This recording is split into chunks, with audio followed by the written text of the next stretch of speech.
উমর রাদিয়াল্লাহু তাআলা আনহু জিজ্ঞেস করে, হে খলিফাতুল মুসলিমিন, সারাদিন রাষ্ট্রের কাজকর্মে ব্যস্ত থাকেন, সারাদিনের শরীরের কাজকর্মের শরীর ক্লান্ত হয়ে যায়, এরকম গভীর রাত্রে আপনি না ঘুমিয়ে এই সমস্ত ছোট ছোট কাজগুলো আমাদেরকে দিতে পারেন না?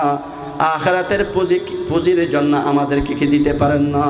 আপনি তো সারাদিন রাষ্ট্রের প্রধানমন্ত্রী, কাগজের মধ্যে সিগনেচার করতে করতে সারাদিন শেষ হয়ে যায়, একটু রেস্ট নিতে পারেন না?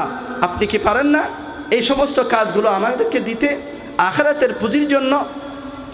তখন আবু বকর সিদ্দিক রাদিয়াল্লাহু তাআলা আনহু বলেন, আখিরাতের পুঁজি, আখিরাতের জন্য পুঁজি তোমারও দরকার আছে, তুমি ওমরের দরকার আছে, আমি আবু বকরের কি দরকার নাই?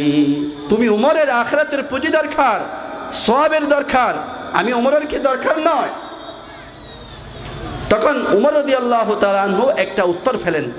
ওই দেখতেছে ওই অবস্থায় আবু বকর সিদ্দিক রাদিয়াল্লাহু তাআলা আনহু প্রধানমন্ত্রীর ফাইয়ের মধ্যে জোথা নাই, গভীর রাত 2টা-3টা বাজে, ফাইয়ের মধ্যে জোথা নাই। জিজ্ঞেস করা হলো, হে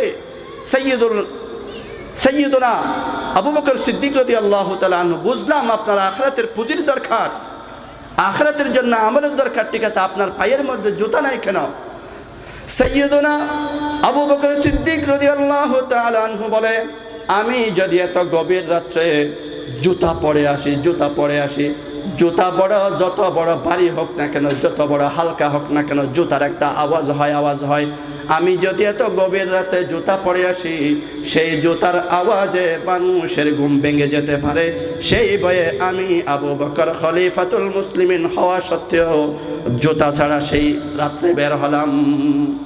খলিফাতুল মুসলিমিন এরকম মানুষের ঘুমকে পর্যন্ত কিভাবে রক্ষা করেছেন দেখেন।